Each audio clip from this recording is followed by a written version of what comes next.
I pulled into my parents' driveway that Christmas Eve, the trunk of my Honda, packed with carefully wrapped presents and a bottle of expensive wine I'd been saving for months. Snow dusted the familiar suburban lawns of my childhood neighborhood, and warm golden light spilled from every window of the two-story colonial where I'd grown up.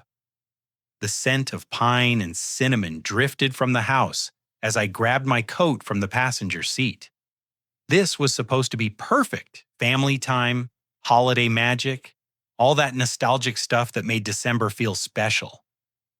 But as I hung my jacket in the front closet, their voices carried from the kitchen with crystal clarity.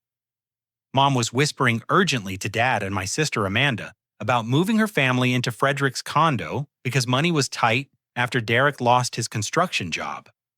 They were plotting to present it as temporary assistance. But I heard them chuckling about how soft-hearted I was, how I'd never refuse family, and how they could stay as long as necessary. My stomach dropped as the truth hit me like ice water. Walking into the dining room felt like entering a theater where everyone except me knew their lines. The mahogany table gleamed under Mom's crystal chandelier set with her finest china and cloth napkins folded into perfect triangles.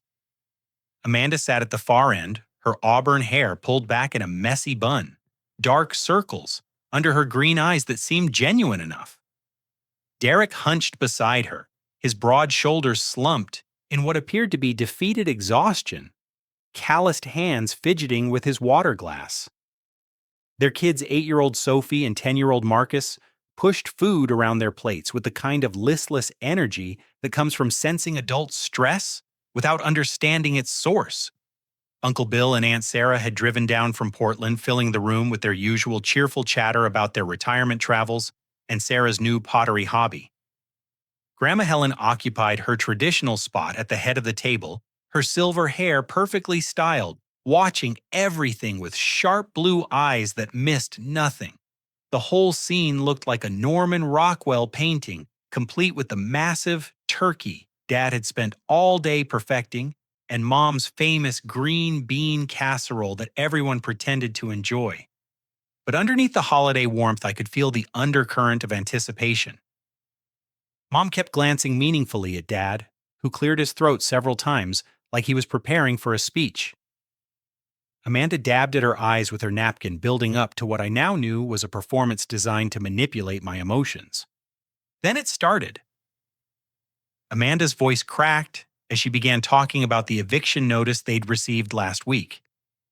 How Derek's construction company had laid off half their crew right before Christmas. How they'd been scrambling to make rent while trying to keep Christmas normal for the kids. Her tears seemed real enough streaming down her cheeks as she described the shame of asking friends for help. The embarrassment of having to use food stamps, the fear of being homeless during the holidays.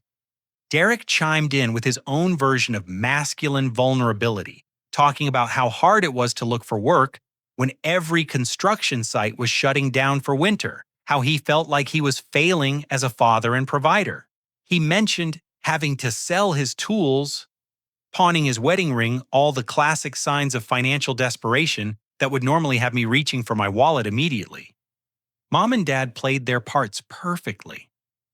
Mom reached across the table to squeeze Amanda's hand, murmuring soothing words about family sticking together through tough times. Dad nodded gravely, his weathered face creased with concern, as he talked about the importance of helping each other when life gets difficult. Even Grandma Helen got involved, mentioning how families used to live together for generations, how there was no shame in needing help. Uncle Bill and Aunt Sarah exchanged uncomfortable glances, clearly feeling the weight of expectation in the room, but uncertain about what they were supposed to contribute. The kids had stopped eating entirely. Sophie's lower lip trembling as she listened to her parents describe their dire situation. That's when I decided to give them exactly what they wanted, just not in the way they expected. I set down my fork, took a deep breath, and let my voice fill with the kind of emotional intensity that would make them think their plan had worked perfectly. "You know what?" I said, my voice catching slightly. I can't sit here and listen to this without doing something. Amanda, Derek, you don't have to worry about rent anymore. You can move into my condo. It's just sitting there mostly empty anyway, since I've been staying at Sarah's place so much. The silence that followed was electric. Amanda's mouth fell open in genuine surprise. Derek blinked rapidly like he couldn't process what he'd just heard. Mom and Dad exchanged a look of stunned triumph, clearly not expecting their manipulation to work quite so quickly or completely. "Frederick, honey, are you sure?" Mom asked, though her eyes were practically glowing with satisfaction. "That's such a generous offer, but we don't want you to feel pressured." "I'm not pressured." I insisted, letting my voice get stronger with conviction. "I'm family. That's what we do for each other. Amanda, you and Derek and the kids can stay as long as you need. Don't even think about it as temporary. Think of it as your home now." Amanda burst into fresh tears, these ones apparently genuine as relief flooded her features. She jumped up from her chair and rushed around the table to hug me, her arms tight around my shoulders, as she whispered "thank you" over and over into my ear. Derek stood more slowly, his expression shifting from shock to something that might have been guilt before he extended his hand for a firm shake and mumbled his gratitude. The rest of the dinner passed in a blur of excited planning. Mom started talking about which bedroom would be best for the kids, how they could rearrange the furniture to make everyone comfortable. Dad mentioned that he had a truck they could borrow for moving. Grandma Helen beamed with pride about her grandson's generosity, telling everyone within earshot that this was exactly the kind of family spirit that made the holidays meaningful.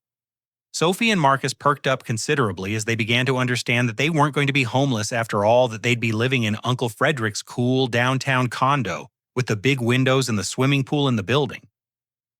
Amanda started crying again, but these were happy tears as she talked about how this would give Derek time to find a really good job instead of taking whatever he could get out of desperation. As I watched my family's genuine relief and gratitude, I felt a complex mix of emotions churning in my chest.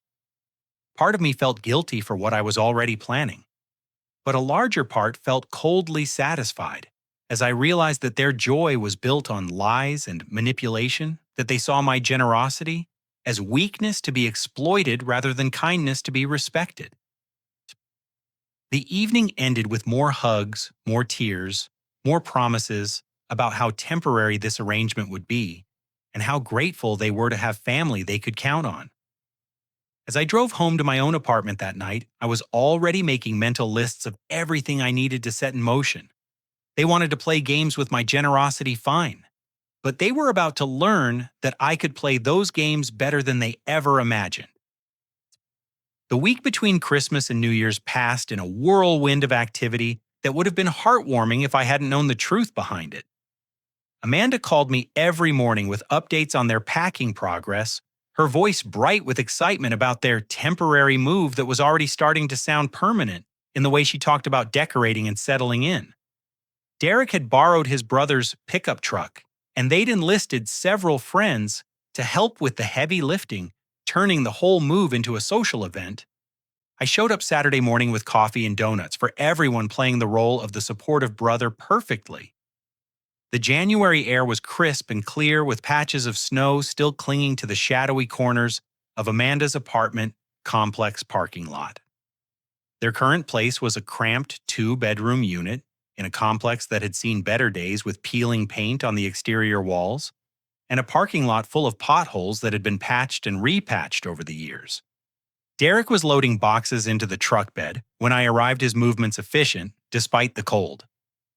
He wore new work boots that caught my attention, immediately expensive-looking leather with steel toes that probably cost more than most people spent on groceries in a month. His jacket looked new too, a heavy-duty winter coat with a construction company logo I didn't recognize embroidered on the chest. "Nice boots," I commented casually as I handed him a steaming cup of coffee. "Must be nice to have good gear for job hunting." Derek's response was quick, maybe too quick. "Oh, these got them on clearance at the outlet mall. Figured I'd need good boots for interviews, gotta look professional." But there was something in his tone that didn't quite ring true. A slight defensiveness, that made me pay closer attention as the morning progressed. Amanda emerged from the apartment building carrying a box marked kitchen stuff. In her neat handwriting, her cheeks flushed from the cold and the excitement. She'd done something new with her hair highlights that definitely hadn't been there at Christmas dinner, and her nails were freshly manicured in a deep, red color that screamed expensive salon treatment. "Frederick," she called out, setting the box down to give me another one of those tight hugs that had become her signature move since Christmas. "I can't believe we're actually doing this. The kids are so excited they couldn't sleep last night. Sophie keeps talking about having her own bathroom, and Marcus is thrilled about being closer to the good comic book store downtown." The kids were indeed excited, buzzing around the moving process like caffeinated bees. Sophie had already packed her stuffed animals in a special box that she insisted on carrying herself, while Marcus supervised the loading of his gaming setup with the intensity of a museum curator handling priceless artifacts. Their enthusiasm was genuine and infectious, which made the whole situation more complicated than I wanted it to be. Amanda's friends pitched in with the kind of energy that suggested they were genuinely happy for her family's good fortune. Jessica, her best friend since college, kept commenting on how lucky Amanda was to have such a generous brother, how this was exactly the kind of break they needed to get back on their feet. Tom and Linda from Derek's old construction crew helped move the heavier furniture, joking about how Derek was moving up in the world while they were all still scrambling for winter work. As we loaded the couch into the truck, I overheard Jessica asking Amanda about her new highlights. "Aren't they gorgeous?" Amanda replied, running her fingers through her hair. "I figured I deserved a little something nice after everything we've been through. Besides, I wanted to look good for job interviews once we get settled." But it was Derek's phone conversation that really caught my attention. While we were wrestling his toolbox into the truck bed, his phone rang. He stepped away from the group to answer it, but the winter air carried his voice clearly to where I was standing. "Yeah, I know the official start date isn't until next Monday, but I wanted to make sure I had all the paperwork ready." He was saying, his voice carrying a confidence that contradicted everything he'd told us about being unemployed. The management position comes with the truck and the tool allowance, right? And the health insurance kicks in immediately. My blood went cold as I processed what I was hearing. Derek was talking about a job that was clearly already secured, not desperately searching for work like he'd claimed. The management position he mentioned sounded significant, not the kind of temporary labor he'd described being forced to accept. And the benefits he was discussing suggested this was a substantial opportunity, not the scraping by desperation they'd painted at Christmas dinner. Derek noticed me nearby and quickly ended the call, but the damage was done. "Work stuff," he said with a casual shrug that didn't match the guilty expression in his eyes. "Gotta follow up on every lead, you know." But I was already putting together the pieces of a much bigger picture. The expensive boots and jacket, Amanda's salon fresh appearance, the casual mention of job interviews that didn't align with their supposed desperation, and now Derek's revealing phone conversation all pointed to a level of financial stability that contradicted everything they'd told my family. The drive to my condo took 20 minutes, through downtown traffic past the coffee shops and boutiques that made the neighborhood so desirable. The building itself was a converted warehouse from the 1920s, with original brick walls and modern amenities that justified the premium rent in this part of the city. The elevator ride to the 14th floor was filled with excited chatter from Sophie and Marcus about their new view, while Amanda and Derek exchanged looks that I was beginning to interpret differently. Setting up in the condo revealed even more inconsistencies in their story. Amanda immediately began talking about color schemes for redecorating, mentioning specific paint colors and furniture pieces with the authority of someone who'd been planning this move for longer than a week. Derek started measuring spaces with a tape measure he'd brought along, making notes about where they could add shelving and storage solutions. "We don't want to impose too much," Amanda said as she examined the kitchen cabinets. "But would it be okay if we replace some of these handles? They're beautiful, but not really our style." The request struck me as odd for people who were supposedly grateful for temporary shelter, but I smiled and told them to make whatever changes would help them feel at home watching, as their expressions shifted from asking permission to making assumptions about their right to modify my property. That evening, after everyone else had gone home and the family was settling into their first night in the condo, Derek stepped out onto the balcony to take another phone call. I was in the kitchen helping Amanda organize dishes when his voice drifted through the sliding glass door clearer than he probably realized. "Trust me, this is perfect," he was saying to whoever was on the other end. "Free rent for as long as we want, and the brother's such a pushover, he's actually encouraging us to think of it as permanent. We'll save enough in 6 months to cover that Caribbean cruise and still have money left over for the down payment on the truck I want." My hands stilled on the dish I was drying as the full scope of their deception became clear. This wasn't about Derek losing his job or facing eviction. This was a calculated plan to exploit my generosity for their own financial gain, with the added goal of saving money for luxury purchases they couldn't otherwise afford. Amanda was humming contentedly as she arranged her coffee mugs in what had been my cabinet space, completely unaware that I'd overheard her husband's casual admission of their fraud. The kids were in the living room arguing good-naturedly over what to watch on the television, their voices carrying the kind of happiness that comes from children who believe their parents have solved all their problems. As I watched my sister's family settling into my home, under completely false pretenses, I felt the last traces of guilt about my own deception evaporate. They weren't victims of circumstance seeking temporary help from family. They were con artists who saw my kindness as weakness to be exploited, my home as a resource to be claimed, and my trust as foolishness to be mocked. The game had begun in earnest, but they had no idea that they weren't the only ones who knew how to lie. The next few days passed with me playing the part of the doting brother while conducting my own private investigation into Amanda and Derek's history. What I discovered was far worse than I'd imagined, a pattern of manipulation and exploitation that stretched back years and involved multiple victims who'd been too embarrassed or too kind to expose their schemes. It started with a casual phone call to my cousin Jake, who lived about 3 hours north in Salem.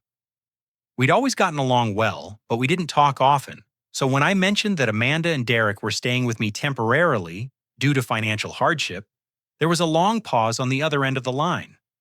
"Frederick," Jake said finally, his voice careful in the way people sound when they're trying to figure out how much they should reveal. "How much do you actually know about their situation?" That question opened a floodgate of information that made my stomach churn with anger and disgust. Jake told me about how Amanda and Derek had stayed in his garage apartment for 8 months, 2 years earlier supposedly, while Derek looked for steady work after being laid off from a logging operation. They'd promised it would be temporary just until they got back on their feet, but had settled in like permanent residents. Amanda redecorated the whole space. Jake explained, his voice carrying the weight of old frustration. New curtains painted the walls, even hung family photos like they owned the place. Derek started inviting his buddies over for poker nights without asking, and they were ordering takeout constantly while claiming they couldn't afford groceries. The breaking point had come when Jake discovered that Derek had been working a cash under-the-table demolition job for months while still claiming unemployment benefits and accepting charity from Jake's family. They'd been saving every penny they earned while living rent-free, planning to use the money for a new motorcycle Derek wanted. When I confronted them about it, Amanda cried and said they were just trying to get ahead so they could move out and not be a burden anymore. Jake continued, "She made me feel guilty for questioning their honesty, like I was the bad guy for not trusting family. But then I found out Derek had already bought the motorcycle and was keeping it at his friend's house so I wouldn't see it. They'd left Jake's place in the middle of the night after he'd given them a 30-day notice to move out, taking several of his tools and a television they claimed Amanda's kids had gotten attached to. Jake had never pursued legal action because he didn't want to create family drama, but he'd been hurt and angry about the betrayal of his trust. Armed with this information, I started making more phone calls. Derek's brother Paul initially seemed reluctant to talk, but eventually admitted that Amanda and Derek had borrowed $5,000 from him the previous year for what they claimed was an emergency medical expense for Sophie. Paul had later discovered through social media posts that the money had actually funded a week-long vacation to Las Vegas, complete with expensive restaurant meals and show tickets. The thing that really got to me, Paul said, was that they posted all these photos of them having this amazing time staying in nice hotels and eating at steakhouses while I was working overtime to cover the money I'd lent them. When I asked about it, Amanda said the trip was a gift from Derek's boss as a bonus.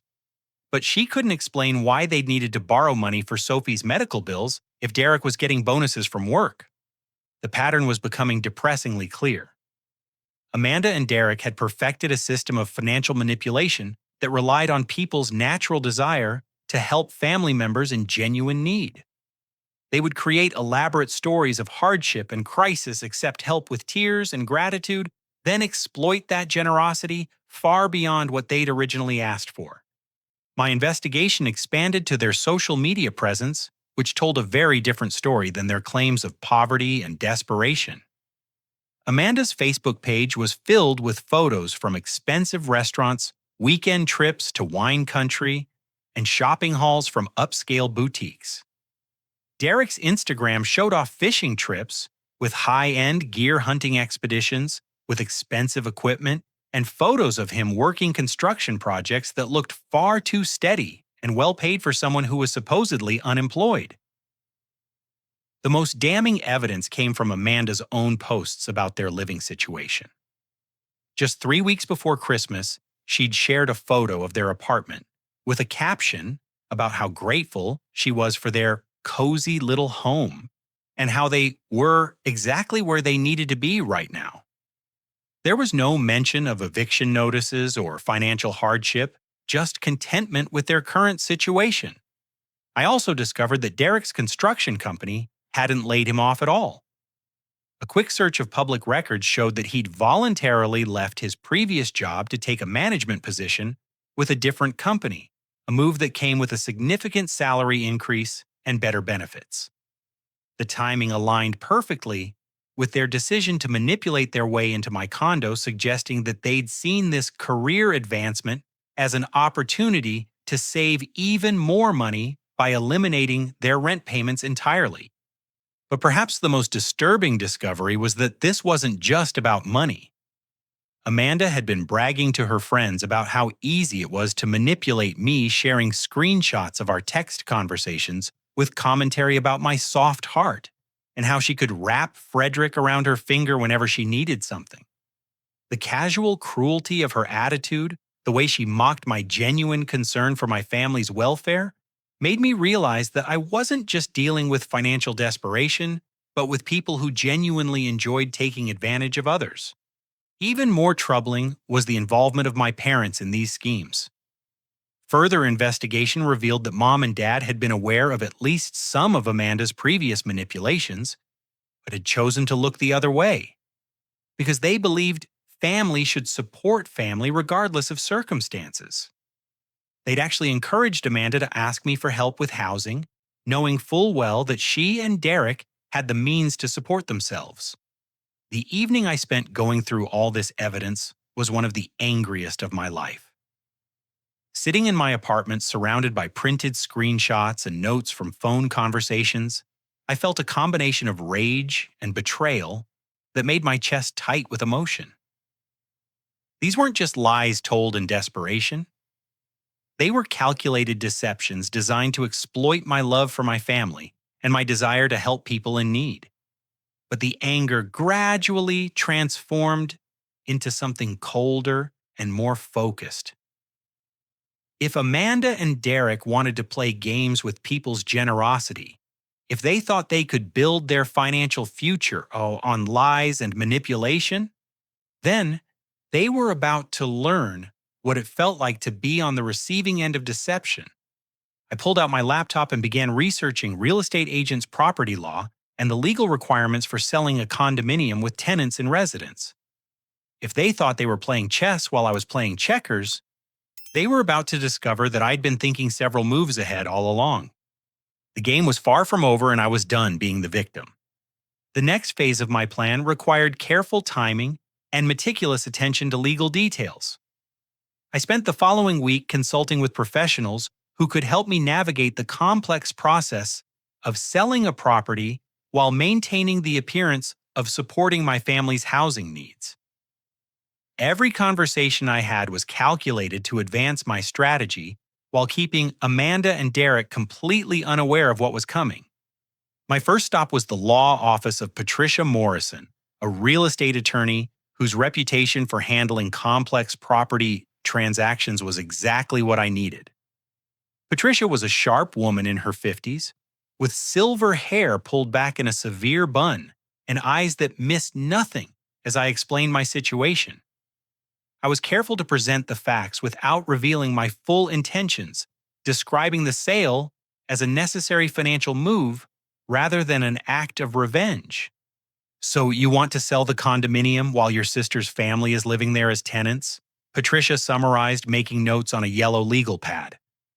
"Do you have a formal lease agreement with them?" "No," I admitted. "It's a family arrangement. They're staying there temporarily while they get back on their feet financially." Patricia's eyebrows raised slightly. "That complicates things, but it doesn't make the sale impossible. Since there's no formal lease, you'll need to provide them with proper notice according to state law. In this jurisdiction, that means 30 days written notice of your intent to sell and their requirement to vacate."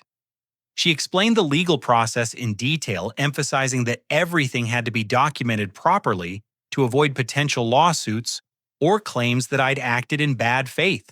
The timing would be crucial.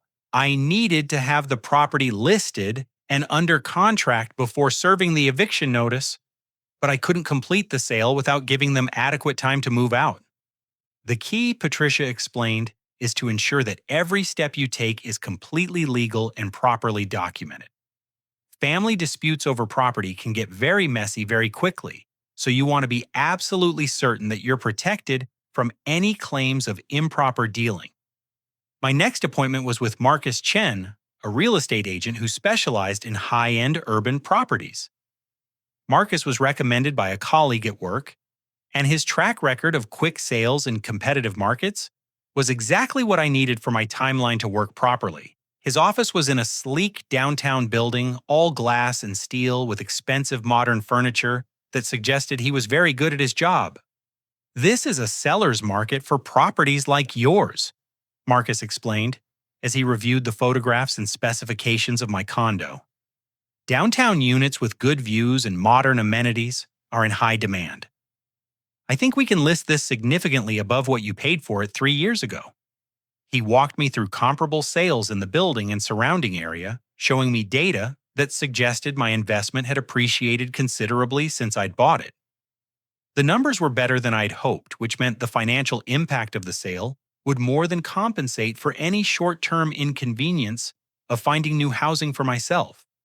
"How quickly can we move on this?" I asked. "I need the property sold within the next 60 to 90 days. Marcus smiled with the confidence of someone who'd handled dozens of similar transactions. "With the right pricing strategy, we could have offers within a week of listing. The key is generating multiple offers to drive up the final price. I'd recommend staging the property to show it its best advantage." That presented a logistical challenge, since Amanda's family was currently living in the space with all their belongings. But Marcus had solutions for that too, suggesting that we schedule showings during times when the family would be out, and that we position their temporary residence as a selling point rather than an obstacle. "We can market it as a lived-in space that shows how comfortable and functional the layout is for family living," he suggested. "Buyers like to see homes that feel warm and welcoming rather than sterile and empty." While I was setting up the legal and real estate framework for the sale, Amanda was settling into the condo with increasing levels of entitlement that made my blood boil every time I visited. Her behavior had shifted from grateful temporary guest to demanding permanent resident with shocking speed, as if she'd forgotten entirely that the property belonged to me. During one visit, I found her measuring the master bedroom for new furniture, explaining that the current bedroom set didn't really fit their style and needs. "I hope you don't mind," she said. not really asking for permission, but Derek and I were thinking about getting a king-size bed to replace that queen you have in there. And we really need a bigger dresser for all our clothes. Derek had made himself equally at home, converting the spare bedroom into what he called his workshop, complete with tools and equipment that had definitely not been part of their desperate financial situation they described at Christmas. He'd also taken it upon himself to improve the balcony by adding outdoor furniture and a gas grill that he'd somehow acquired despite their supposed poverty. "This space has so much potential," Derek told me as he showed off his modifications. Amanda and I were thinking we could enclose part of the balcony to create a little office space, maybe add some built-in storage. It would really maximize the square footage. The casual assumption that they would be making permanent modifications to my property was staggering, but I maintained my supportive brother act perfectly. "That sounds like a great idea," I told him. "You should definitely make the space work for your family's needs." What made their behavior even more infuriating was the way they'd started treating me like a landlord rather than a family member doing them a favor. Amanda presented me with a list of maintenance issues that needed to be addressed, including replacing the bathroom faucets, updating the kitchen appliances, and having the hardwood floors professionally refinished. "I know these things cost money," she said with the tone of someone who was being very reasonable, "but if we're going to be living here long term, it makes sense to keep everything in good condition. Besides, these improvements will increase the property value, so it's really an investment for you." The fact that she was now explicitly talking about living there long term while simultaneously demanding that I fund expensive renovations was almost too much to bear. But I gritted my teeth and agreed to everything, knowing that each modification they made was actually increasing the value of the property I was about to sell out from under them. "Absolutely," I told her. "Let's make sure this place is perfect for your family. Get quotes for whatever work you think needs to be done, and we'll make it happen." Amanda's face lit up with delight at my response, and she immediately began making phone calls to contractors and interior designers. Within days, the condo was filled with people measuring and estimating costs for projects that ranged from purely cosmetic to major structural changes. Derek got caught up in the renovation excitement as well, talking about replacing all the windows, upgrading the electrical system, and even exploring the possibility of combining my unit with the adjacent one to create a larger living space. The scope of their plans grew daily, as if they were designing their dream home, rather than temporarily occupying someone else's property. "This could be really amazing," Derek told me as he showed me architectural sketches he'd commissioned from a friend who worked in construction. "Amanda's always wanted a bigger kitchen, and if we knock out this wall here, we could create this incredible open-concept living space." I nodded enthusiastically and encouraged him to pursue whatever changes would make them happy, all while knowing that none of these improvements would benefit them personally. Every dollar they convinced me to spend on the condo was money that would increase my profit when I sold it to strangers who would appreciate their design choices. The irony was delicious in the cruelest possible way. Amanda and Derek were essentially paying for the renovations of a property they were about to lose, using my money to improve an investment that would soon belong to someone else entirely. Their greed and sense of entitlement were making my revenge more profitable than I'd originally planned. As February progressed and their renovation plans became more elaborate, I received the call from Marcus that I'd been waiting for. "We've got the property ready to list," he told me. "The market conditions are perfect, and I think we're going to see some serious interest from buyers." The listing would go live the following Monday, which meant I had exactly 72 hours to finalize my legal preparations and get ready to spring the trap that Amanda and Derek had unknowingly helped me set. They thought they were building their future. Instead, they were constructing their own downfall with every improvement they made to what they still believed was their new permanent home. The third weekend of February brought the culmination of Amanda's transformation from grateful sister to entitled homeowner in the most spectacular way imaginable. She'd been planning what she called a housewarming party, for weeks treating it like the social event of the season and inviting everyone they knew to celebrate their new home and Derek's amazing new job that had made their fresh start possible.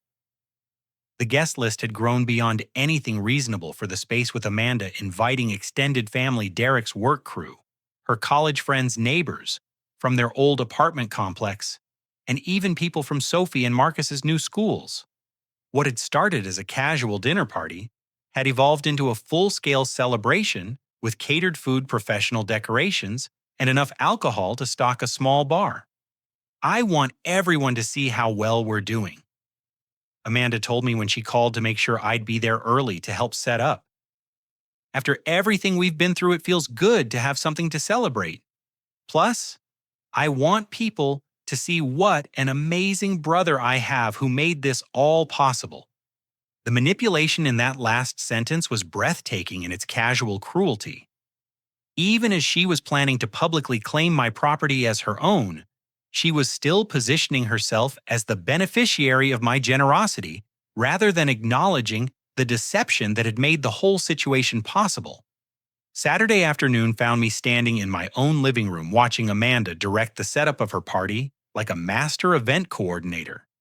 She'd hired actual caterers, a woman named Elena and her assistant, who were arranging elaborate appetizer displays on rented serving tables.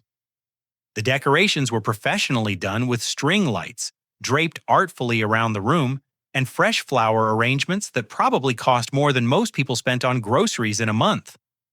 "Doesn't this look amazing?" Amanda asked, gesturing around the room with obvious pride. Elena suggested the lighting scheme, and Derek's friend Jimmy helped us move all the furniture to create better flow for mingling. Derek was in his element as host, setting up the bar area with an array of top-shelf liquor that contradicted everything about their supposed financial struggles.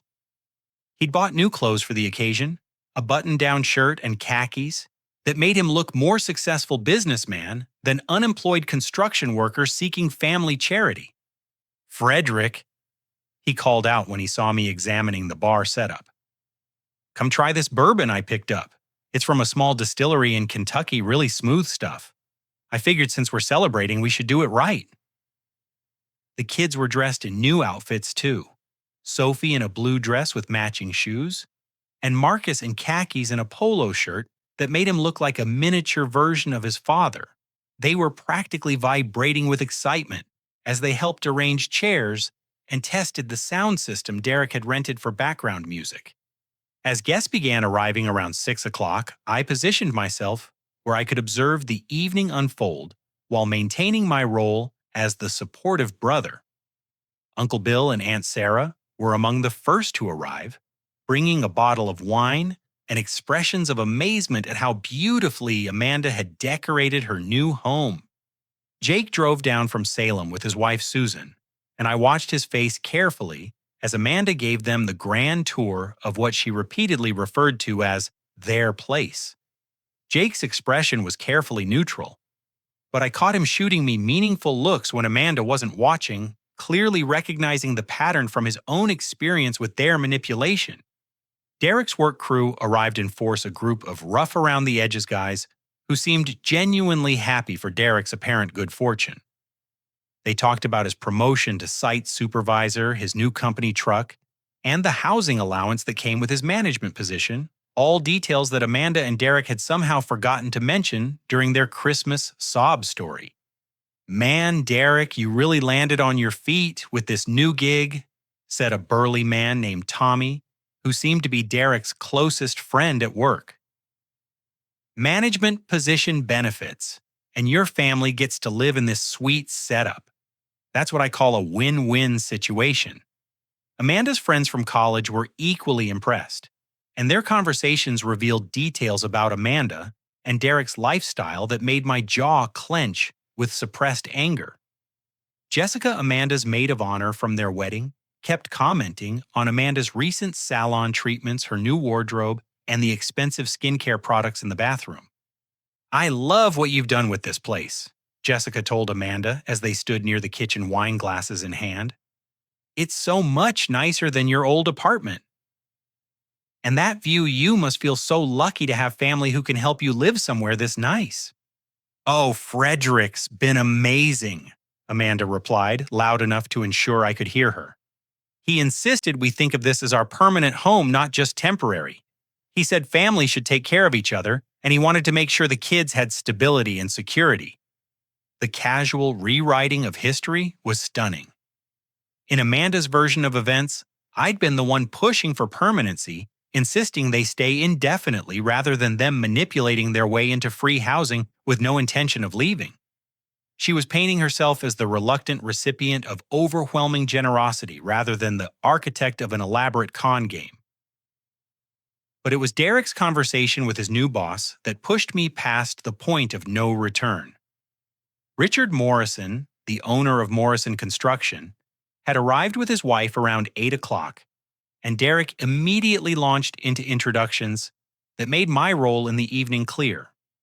Richard, I want you to meet my brother-in-law, Frederick. Derek set his arm around my shoulders in a gesture of fake camaraderie.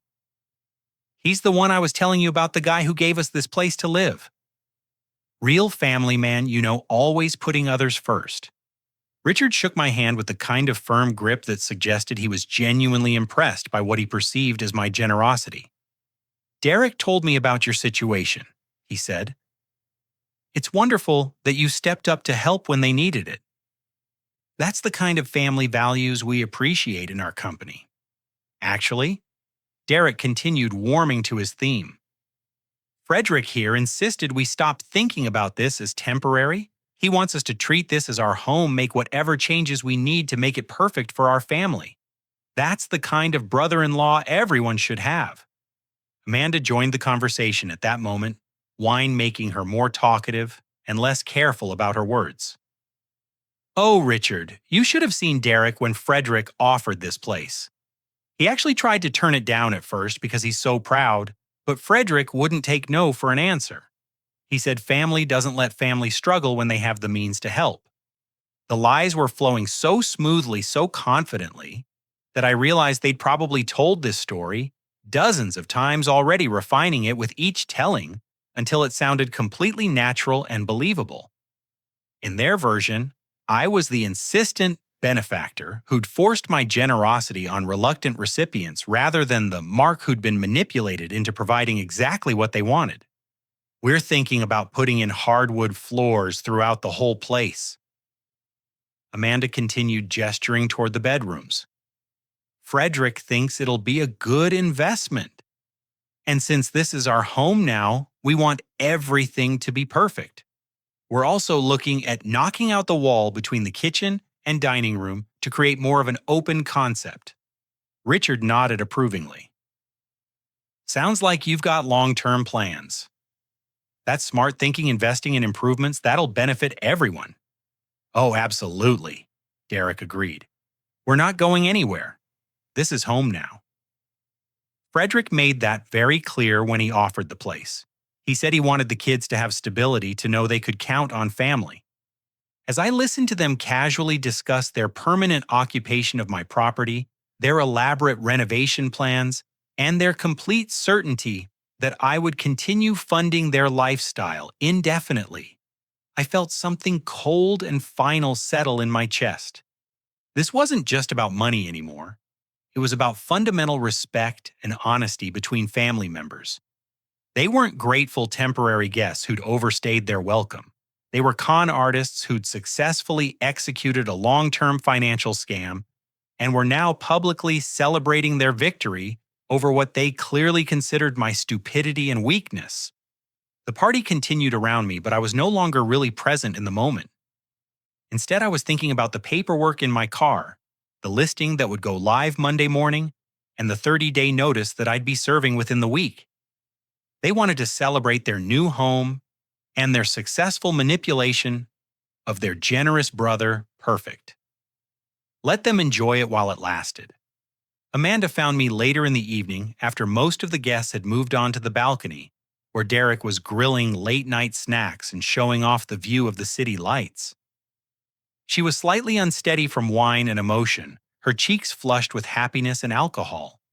"Frederick," she said, taking my hands in hers, "I don't think I can ever thank you enough for what you've done for us. This party, this home, this chance for Derek to really succeed in his career, none of it would be possible without you. You've changed our whole family's future." She was right about that, just not in the way she imagined.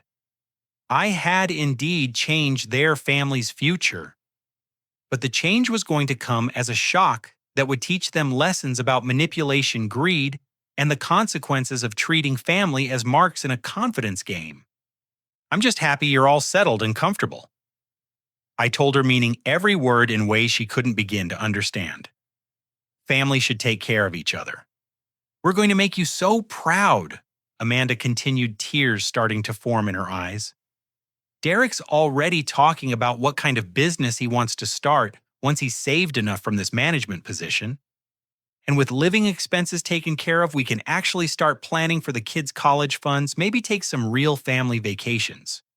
The future she was describing was built entirely on the assumption that I would continue providing free housing indefinitely while they saved money and built wealth using my generosity as their foundation.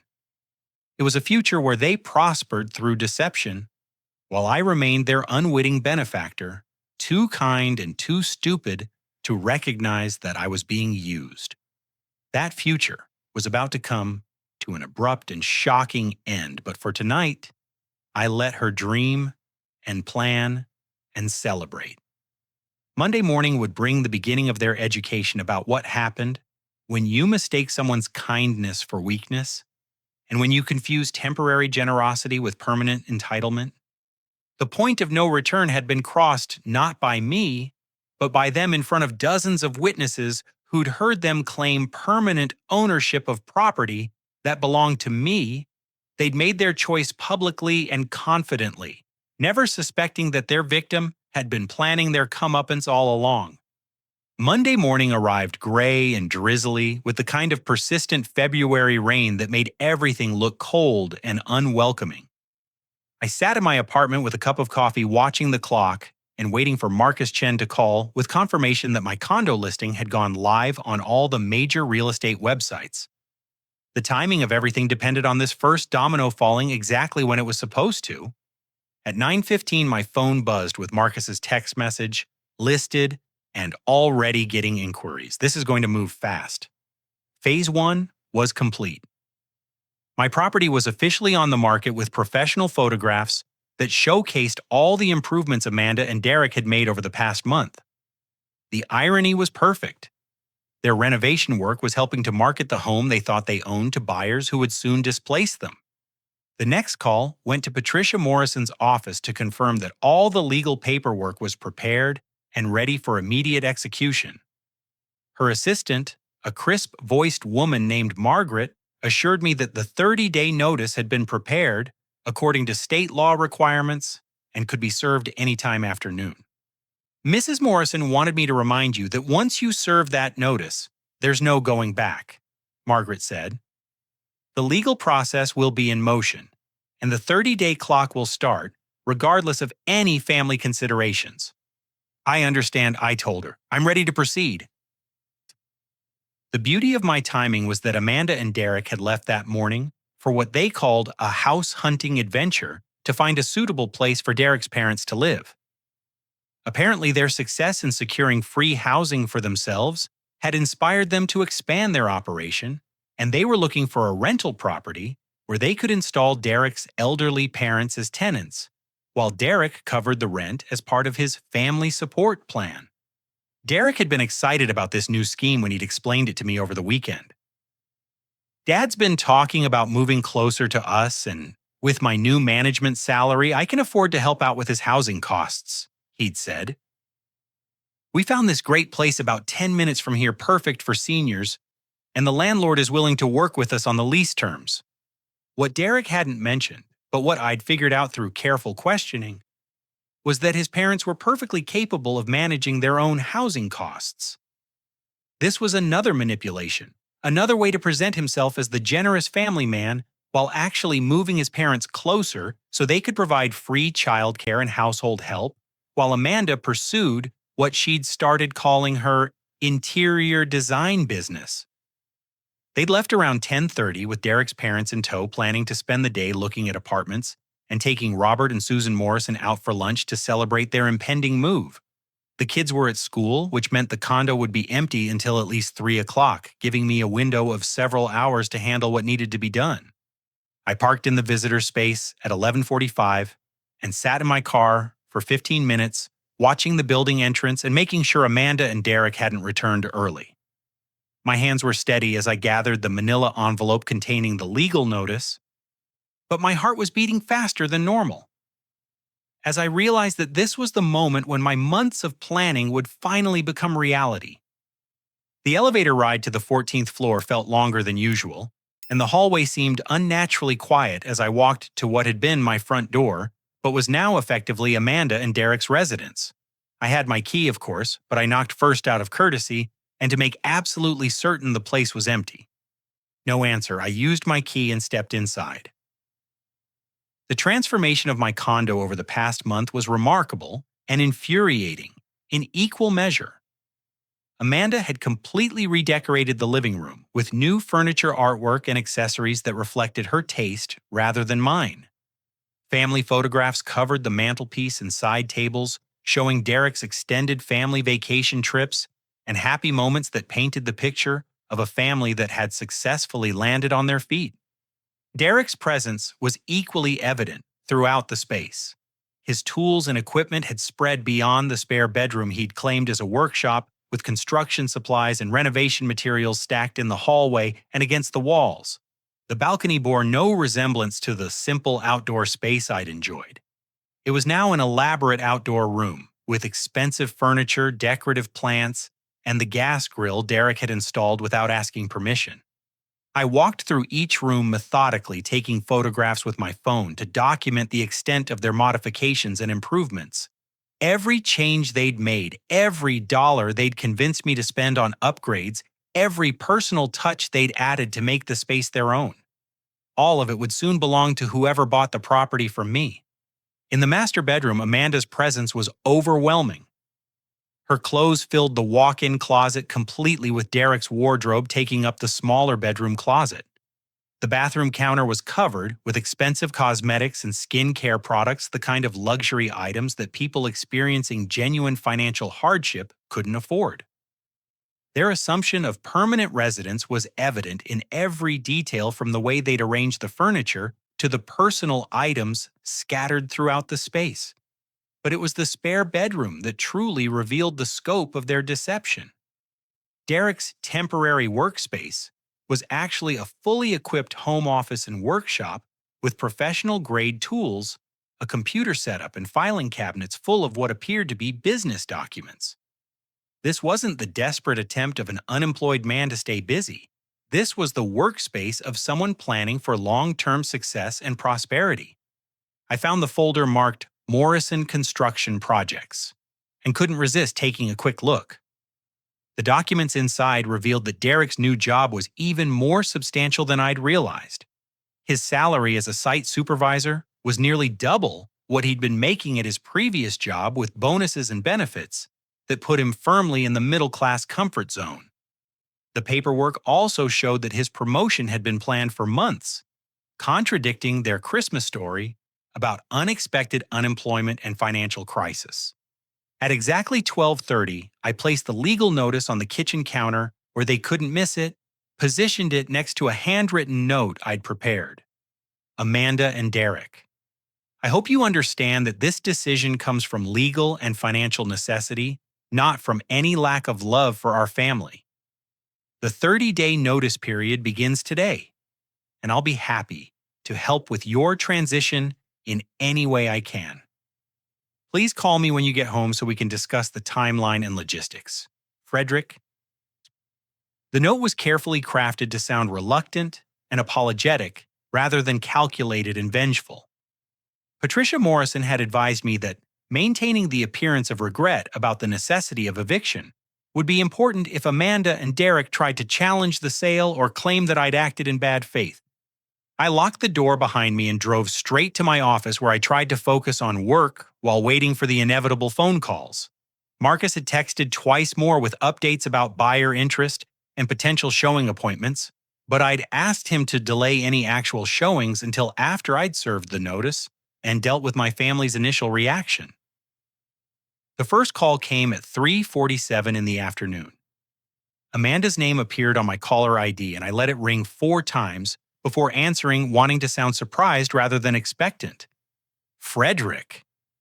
Amanda's voice was high and strained with an edge of panic that hadn't been there since their original Christmas performance. What is this notice? What do you mean you're selling the condo? I thought we agreed this was our home now. Amanda. I'm so sorry, I said, putting genuine regret into my voice. I know this is terrible timing, but my financial situation has changed. I need to liquidate some assets, and the condo is my biggest investment. The real estate market is really strong right now, and my financial advisor says this is the right time to sell. But where are we supposed to go? She asked, her voice cracking with what sounded like genuine distress. Derek's parents are moving here next week. We've made plans, we've invested money in improvements.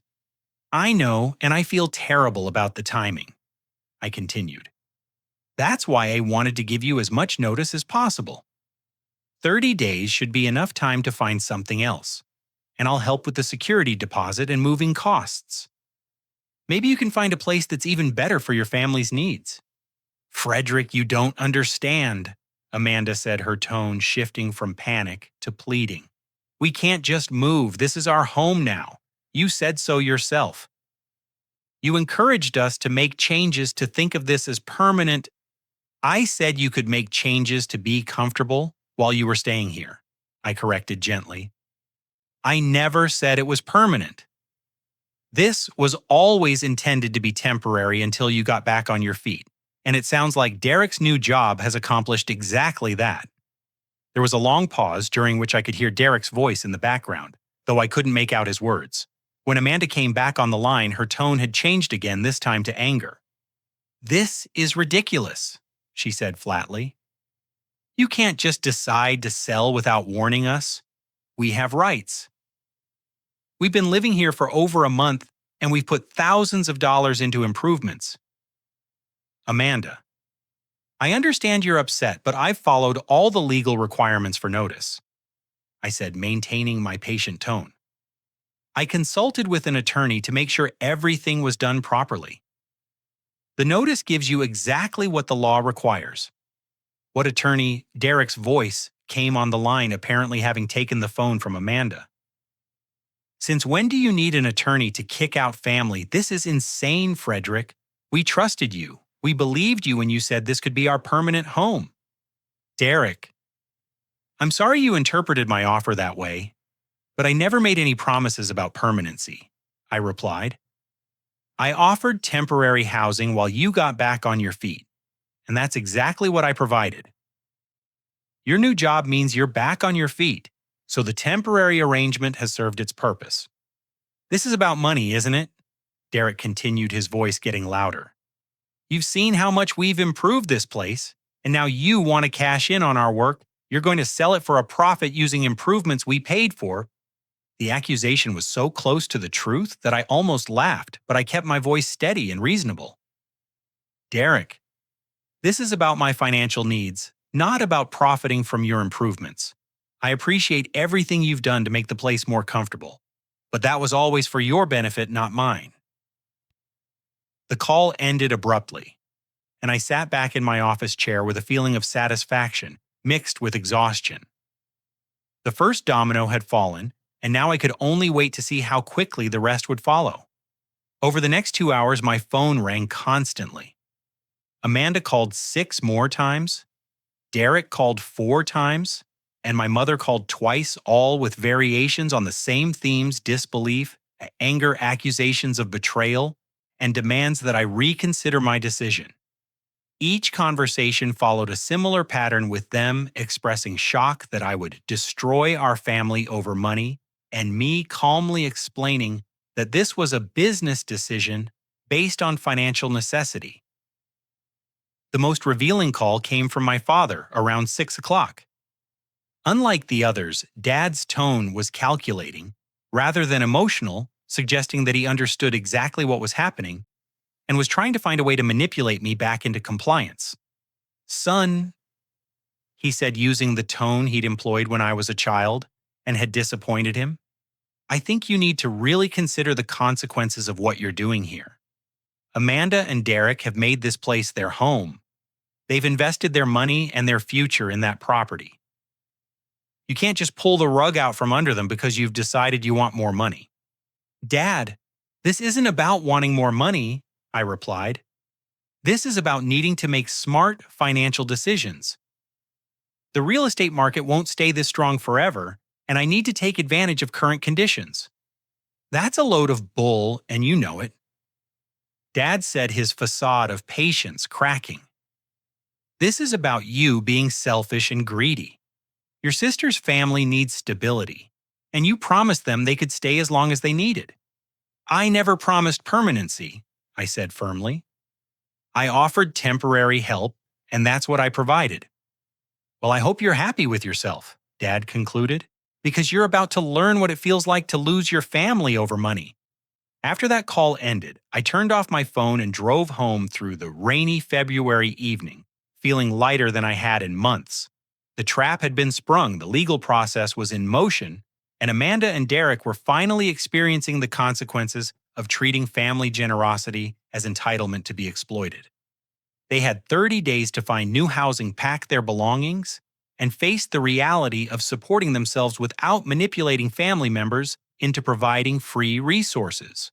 Meanwhile, I had 30 days to complete the sale of my property and start the next chapter of my life free from people who mistook kindness for weakness and love for stupidity.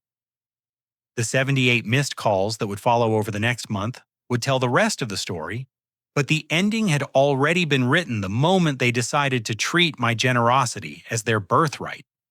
3 months later, I stood on the balcony of my new apartment in Portland, Oregon, watching the sun rise over the Cascade Mountains and feeling a sense of peace that had been absent from my life for longer than I cared to admit. The two-bedroom place wasn't as fancy as my old condo, but it was mine in a way that felt different from any property I'd owned before. This space represented freedom, independence, and the hard-earned wisdom that comes from finally learning to set boundaries with people who mistake kindness for weakness. The sale of the condo had closed exactly 31 days after I'd served Amanda and Derek with their eviction notice, and the final numbers exceeded even Marcus Chen's optimistic projections. The improvements they'd convinced me to fund, combined with a strong downtown real estate market, resulted in a profit that more than covered my moving expenses and provided a substantial down payment for my new life in a city where nobody knew my history or expected me to be the family pushover. My phone sat on the kitchen counter displaying the call log that had become a fascinating study in human psychology over the past 4 months. 78 missed calls, starting with frantic desperation and evolving through anger bargaining and eventually something that might have been acceptance. The progression told the story of a family learning that their manipulation tactics had finally met someone who refused to be controlled by guilt obligation or the supposed sanctity of family relationships. The first 20 calls had come in the immediate aftermath of my notice with Amanda and Derek cycling through every emotional manipulation technique in their arsenal. Tears, rage, threats of legal action, claims that I was destroying the children's stability, accusations that I cared more about money than family, all delivered with the kind of dramatic intensity that had worked so effectively in the past. Calls 21 through 45 had involved other family members as Amanda and Derek recruited flying monkeys to pressure me into changing my mind. Mom called to inform me that I was breaking Amanda's heart and traumatizing the children. Dad called to accuse me of being selfish and greedy. Even Grandma Helen called, her voice shaking with disappointment as she told me that my behavior was destroying the family's Christmas memories and making everyone question what kind of person I really was. But the most interesting calls were numbers 46 through 60, when the desperation became real rather than performative. Derek had apparently discovered that finding family-sized housing in their price range was more challenging than they'd expected, especially when they couldn't use someone else's generosity as a financial foundation. Amanda called to ask if I would consider letting them stay an extra month if they paid rent. Then another call, asking if I would loan them money for a security deposit. Then a third call, wondering if I might consider selling the condo to them at below market value. The final 18 calls represented capitulation and the beginning of what might eventually become genuine communication. Derek called to apologize for some of the things he'd said during the angry phase, admitting that they'd taken my generosity for granted and made assumptions about my intentions that weren't fair. Amanda called to thank me for forcing them to face their financial reality and stop depending on family manipulation to solve their problems. But it was call number 72 that had given me the most satisfaction.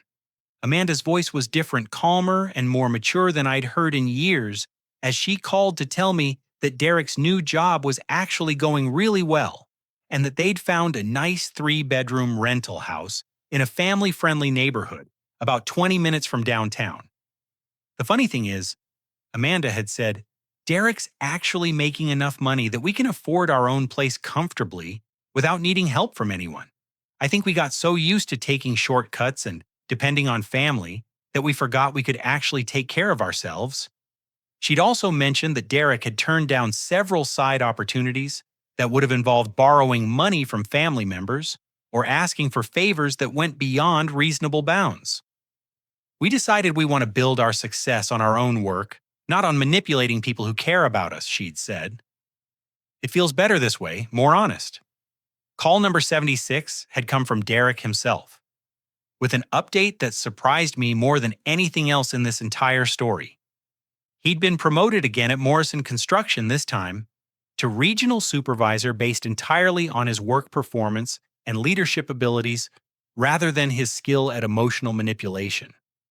I never realized how much energy I was putting into working the angles and finding people to help us out, Derek had told me. When I stopped focusing on that stuff and just concentrated on doing good work, everything started falling into place naturally. Richard says I'm the best site supervisor he's hired in 10 years. The children, according to Amanda's reports, had adjusted to their new living situation better than expected. Sophie loved having her own bedroom in their rental house, and Marcus had discovered that taking the school bus to his new school was actually more fun than being driven. They'd even started talking about how proud they were that their parents were supporting the family through honest work rather than depending on Uncle Frederick's help. Call number 77 had been the most difficult one to receive, even though I'd been expecting it for months. Mom's voice was subdued as she called to apologize for her role in encouraging Amanda's manipulation and for failing to recognize that my boundaries were healthy rather than selfish. Your father and I had a long talk about the pattern we've been enabling, Mom had said. We realized that by always pushing you to help Amanda out of every difficult situation we were teaching her, that she didn't need to be responsible for her own choices. That wasn't fair to you, and it wasn't good for her either. She'd also mentioned that Amanda and Derek had started hosting Sunday dinners at their rental house, taking pride in their ability to provide hospitality using their own resources rather than depending on someone else's generosity. The whole family dynamic feels healthier now, Mom had admitted. Everyone's more honest with each other. But it was call number 78, which had come just last week, that brought the story full circle in a way I hadn't expected. Amanda's voice carried a warmth and genuineness that reminded me of our childhood before adult responsibilities and financial pressures had corrupted our relationship with schemes and manipulation. Frederick, she'd said, I want you to know that Derek and I have been talking about what happened, and we understand now that we were wrong. Not just about the condo, but about the whole way we've been approaching family relationships for years. She'd gone on to explain that they'd started seeing a family counselor to work on communication skills and financial planning, partly because they wanted to break the cycle of manipulation and dependency that had characterized their marriage, and partly because they wanted to model healthier behavior for Sophie and Marcus. Dr. Martinez helped us understand that when we manipulated you and other family members, we were actually hurting ourselves by avoiding the satisfaction that comes from genuine accomplishment, Amanda had continued. Derek's really proud of his success at work now because he knows he earned it through his own efforts. But the most important revelation had come at the end of that final call when Amanda had asked a question that suggested she finally understood the deeper lesson in what had happened between us. "The thing I keep thinking about," she'd said, "is how patient you were while we were taking advantage of you. You could have called us out immediately, but instead, you let us dig ourselves deeper and deeper until we had to face the consequences of our choices. Was that intentional? Were you trying to teach us something?" I'd thought carefully before answering that question because it got to the heart of what the entire experience had meant to me. "Amanda," I'd said finally, "I think the best lessons are the ones people learn for themselves. If I just lectured you about manipulation and taking advantage of family, you would have argued or made excuses. But when you had to face the real consequences of treating someone's generosity as entitlement, you learned something that will stick with you forever." "You're right," she'd admitted. "And we're better people now because of it. Derek and I are actually happy.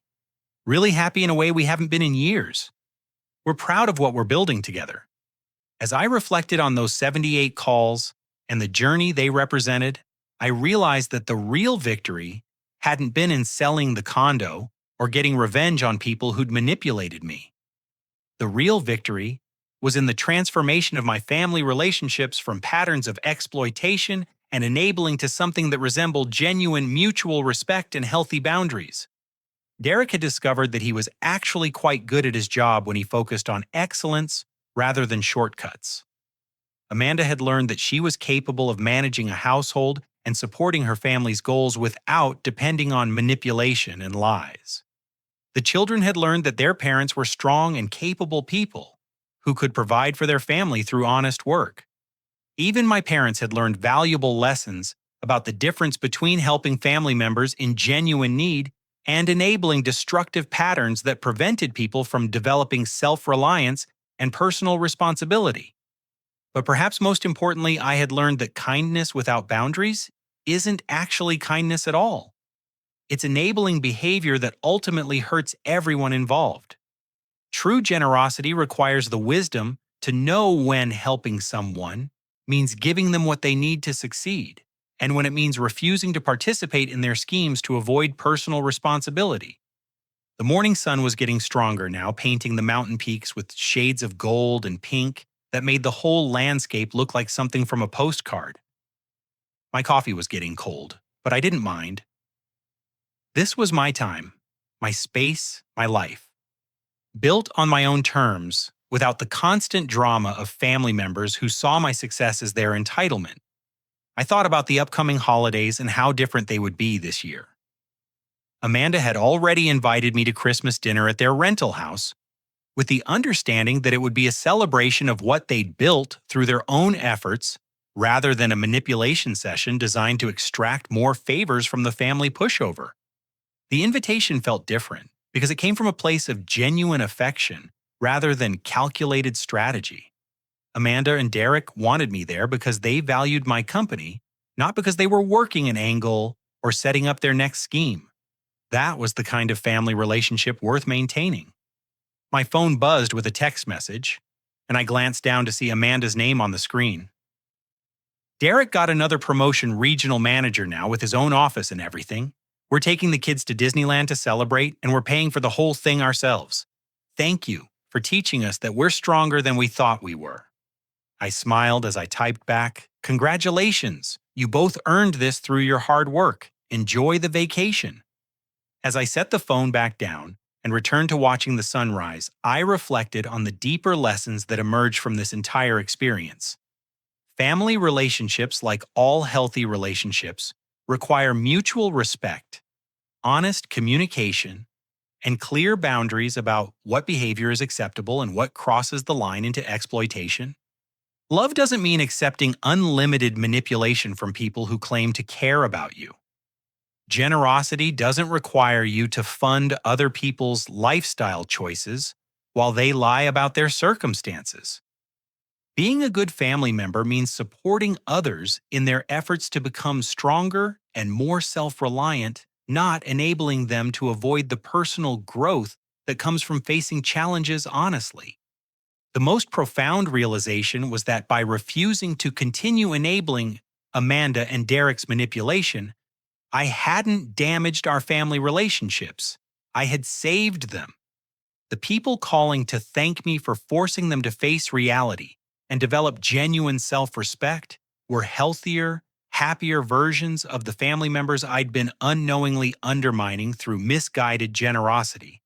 Sometimes the most loving thing you can do for someone is refuse to rescue them from the consequences of their poor choices. Sometimes the kindest response to manipulation is to let people experience what happens when their schemes fail. And sometimes the best way to preserve family relationships is to insist that they be based on truth, respect, and mutual support rather than exploitation disguised as need.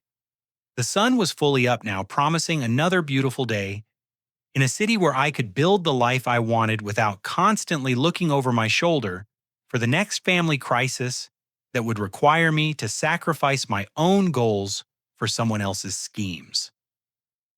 I learned to distinguish between helping family members who were genuinely struggling and enabling family members who preferred manipulation to honest effort.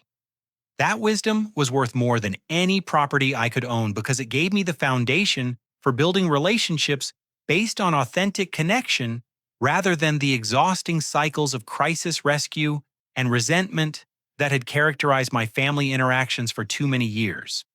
As I headed inside to start my day, I thought about the question I wanted to leave with anyone who might find value in this story.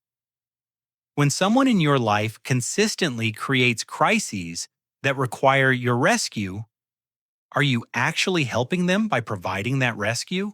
Or are you preventing them from developing the strength and skills they need to create genuine stability in their own lives? Have you ever had to make the difficult choice between being seen as generous and actually doing what's best for everyone involved? I'd love to hear your thoughts in the comments below. If this story resonated with you, please hit the like button and consider subscribing for more real-life experiences about family boundaries and personal growth. And if you know someone who might benefit from hearing about the importance of healthy boundaries in family relationships, please share this story with them. Thanks for listening, and remember that sometimes the greatest act of love is teaching people that they're stronger than they think they are.